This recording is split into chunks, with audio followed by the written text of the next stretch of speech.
আমি চলে এসেছি। এটা হচ্ছে একজন শিল্পের জায়গা। এই জায়গাটা পড়ছে পঞ্চপোতা, পঞ্চেশ্বর থেকে একটু ভেতরে। গড়িয়া, রুবি, সায়েন্স সিটি সব দিক হয়ে আসা যায়।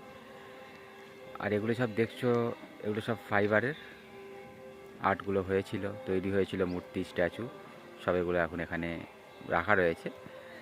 আর এই হচ্ছে আসার রাস্তা। এটা হচ্ছে ঠাকুর বাড়ি। এইসব শিল্প এরা তৈরি করেছে।